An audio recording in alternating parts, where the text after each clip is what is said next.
morning, everybody, and welcome back to another episode of Coffee with the Critters, where we live stream every Sunday morning at 9:30 a.m. Eastern, unless otherwise noted. And sometimes there are some other times, and one of those times is coming up. So, for those that may be new, my name is Laura Joseph, owner of the Animal Behavior Center. The Animal Behavior Center is an international educational online resource for teaching people about behavior through working with animals. We focus on helping animals and people learn with respect and trust using the science of behavior called applied behavior analysis. Our teaching and guidance services are both virtual and in person. We teach people how to empower and enrich animals' lives through modifying behavior, teaching new behaviors, and trust through understanding the science of behavior without the need for force or aversives. Because when we know better, we do better. So as we get started, I will tell you if you want to find out more about the work we do, you can go to our website, theanimalbehaviorcenter.com. There you will find our list of online services, memberships, webinars, upcoming events, which I have just posted to, new services, which will be posted, our blog, and how to contact us. And you can also always reach me at my email, Laura, Lara, at theanimalbehaviorcenter.com. And I answer each and every one of my emails. As you guys may know, just give me 24 hours to get back to you. So today's topic is on training during distraction. Um, this happens a lot. Let me give you a couple scenarios. Good morning, everybody. Stephanie, Ray, Therese, Debbie. We've got more people coming in. So, training during distraction. Have you ever tried to get an animal's attention, and no matter what you are doing, they are not paying attention to you? They won't even look at you. They're too hyper focused on something else, usually overstimulated. I'm going to give you a couple of examples. Um, Walking your dog at the park, and your dog is pulling on the leash, or hopefully it's not on a retractable leash, or if it's off leash, it's gone.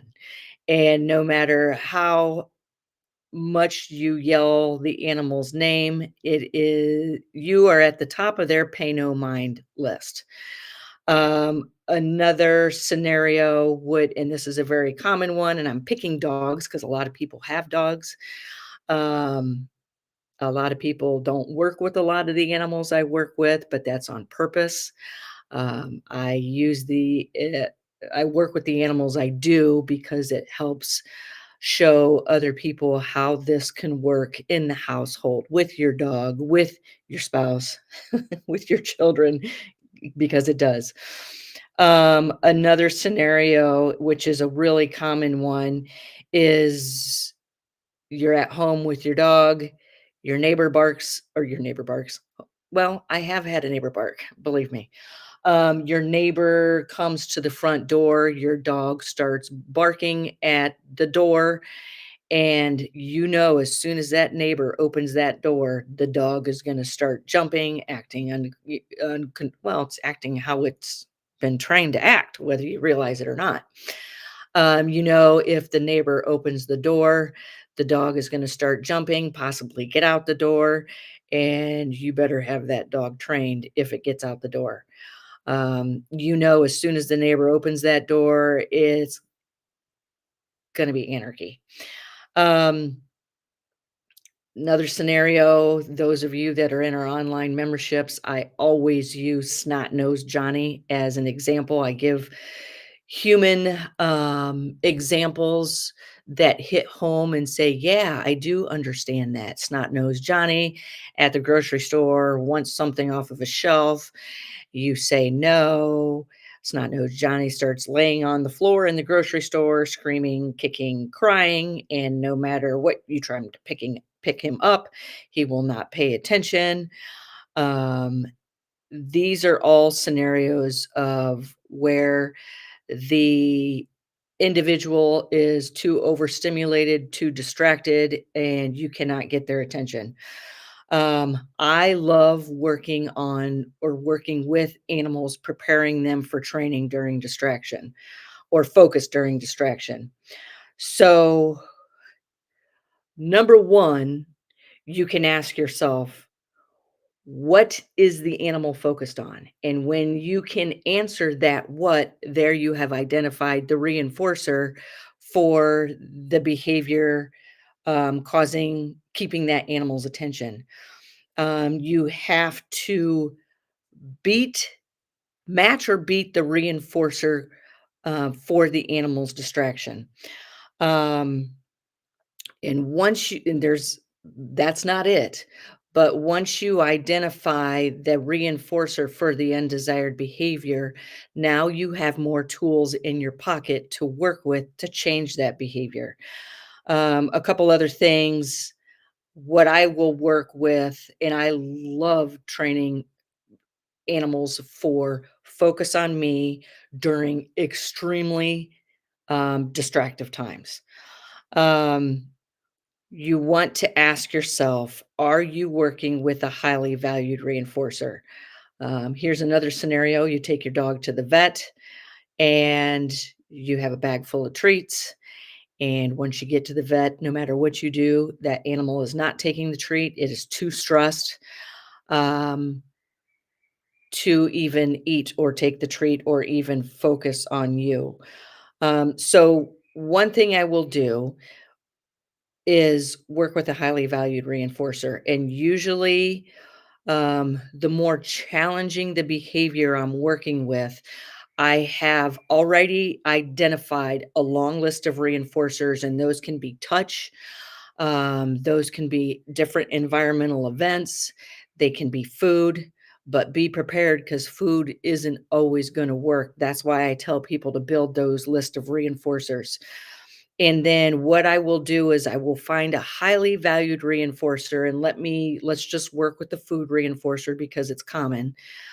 And then I will use that highly valued food reinforcer at no other time but during training. And you often hear me say people take too big of steps in training, um, way too big of steps in training. When you're training your dog for focus at a dog park, you do not focus or you do not train at the dog park, especially you're just going to find yourself frustrated. The animal's going to be frustrated. And that frustration is likely to positively punish you taking your dog to the park or you training your dog. So what I do is I will begin the training in an area where the dog is calm. A lot of times it's an area where not always the dog, but the animal is very familiar with. And then I start shaping the foundation. So this is back chaining. I'll start shaping the foundations of what do I need the dog to do? I need it to pay attention to me. I forgot. I'm supposed to be showing some photos. Um, so those are all those foundational skills that you will need to start training the animal where it's comfortable, or I highly suggest you do. This is Snow, our deaf and blind dog, Quincy in the middle, who has passed away 2 years ago, and Levi, our deaf dog, on the right. This is a room they were very comfortable with. This was the animal room at the center, the location we had before what we have now. You here, I will train them in areas where they're comfortable, and I'll start teaching them behaviors such as a hand target, head target, what have you, introduction to recall. And a lot of times I will start recall training with a target. Um, and a quick scenario with Levi loves to chase balls. Quincy loved to chase squirrels. Little red flags. I just launched that article in the Parrot Project, and I'm going to start writing it more in detail for all audiences, which I will post on our blog on the Animal Behavior Center. So I will do things such as sit down, stand, and then I'll start introducing distractions. Here, all three of them are in a downstay. Levi, the deaf bulldog, on the left. I use hand signals as a bridge. Quincy could hear me, so I used a verbal bridge. Snow, the deaf and blind border collie, on the right. She has no eyes. She cannot hear. She was born this way, so her bridge is a tap on the chest, um, to let them know this is the behavior that's earning you the reinforcer that's getting ready to come. Different scenarios. Oh, with Levi loving to chase, I would start focus on me. Levi cannot hear, so I would bridge for eye contact every time. That's a target. Every time your eyes meet my gaze, a bridge comes, a bridge is delivered, and a reinforcer comes. And I would shape this with a ball, and I would pull the ball out, bridge, deliver reinforcer, and then you can start shaping distraction. Drop the ball, throw the ball a foot, throw the ball 10 feet. Um, Different training during distractions. This is Cello, our roller pigeon. This was our previous location. We had to have the inside of our facility mowed because 8,000 of our 10,000 square feet facility was grass and trees, as you see. And this 8,000 square foot enclosure, that was Cello's home, his enclosure. So I started training at a distance. When the lawnmower was furthest away from us, I would start training a recall, ask him to come out of the rafters, come to my hand, and then I started shaping it as the lawnmower got closer and closer. So we need to shape these distractions and then slowly incorporate more and more distractions. Rico, our umbrella cockatoo, with a head target. I do this all the time just for one of my several focus and control exercises. And then you can start, like with Pete the Blue Jay, that I was training for Nature's Nursery. I needed to teach him to station on me during a presentation in a location he has never seen before. So I started that stationing. I did station him to my arm, and then I changed it to my shoulder for different reasons. He had a deformed foot, so he needed cloth material um, to be able to perch here. So I taught him to station on my shoulder in my house.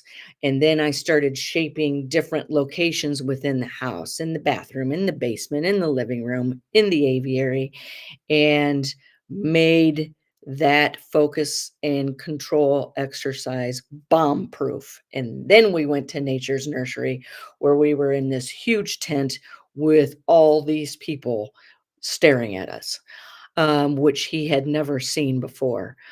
You've heard me talk about the training of the timber wolves. And I am showing a lot of this training in our advanced online membership. Naomi on the left, who was very skittish, and I was just talking to somebody about this the other day. Jenks on the right. Do I need timber wolves on platforms? No, but I am constantly introducing new things to their environment, and taught them to station, and I am not the only one doing the training. They are training me as well. We are a team because studies show if you're actually using positive reinforcement, it's the animal's preferred form of enrichment. And I was just telling somebody the other day about Naomi on the left. She was very skittish. And I've even had other volunteers say, ever since you started this focus and control exercise. I want them on that platform paying attention to me, and what I'm asking for when big groups of people start coming around. So that way I can start giving public training demonstrations, and a huge crowd is a huge distraction, and I need them to focus on me. So I start training all of these different things beforehand, target on the platform. But I had a lot of the volunteers tell me, ever since you started this platform training, we are seeing Naomi's behavior go from what we would call skittish to empowered, thriving, and just she is in full control of herself. She has full control over me and over her environment. Um, do your animals a favor and train them. Like I said, studies show if you're actually using positive reinforcement, it is the animal's preferred form of enrichment. The key question is, are you actually using positive reinforcement? And a lot of people think they are. And I will point out, is that animal enjoying this, or is it just giving you this behavior? Because if it's just sitting and enduring, giving you the behavior, that is not positive reinforcement. And if you want to learn more about this, you should join one of our upcoming workshops. I'm picking a weekend in June where I will have very few people attend by my side, and we are going to train birds, alligators, wolves, lemurs, and the sky's the limit on whatever other animals we train to fine tune your training technique. And where Jason and I are picking a date, one of the last 2 weekends in July, our avian behavior training and a nutrition workshop. Both of these are 2-day workshops. If you would like to get on the list of first to be notified, shoot me an email. Um, Also, we have our online memberships, the foundations. This is more for companion animals. Advanced, this is involving many different species of animals and a lot more training. Both have the podcast, which are highly rated. And then we have the Parrot Project as well. We have our online consultations, a day with the trainer, which somebody is finishing up right now, and I'm booking another one. We have our webinars, and like I said, our podcast. And you can always come join our amazing team of volunteers through the Sam I Can Foundation. And I want to let you know next weekend, there will be no coffee with the critters, but I am going to be making an announcement that I will send out in an email. So if you're not on that list, uh, message me or email me, and I will make sure you are on that list. And with that being said, oh, and then the weekend after that, I believe I have Ness Jones coming up as a guest speaker. She is in Australia. So that live stream will be Saturday at 4 in the afternoon because it's 8 in the morning her time on Sunday morning. And I have even more planned for you with Coffee with the Critters after that. And I want to say thank you and enjoy your weekend and this beautiful spring.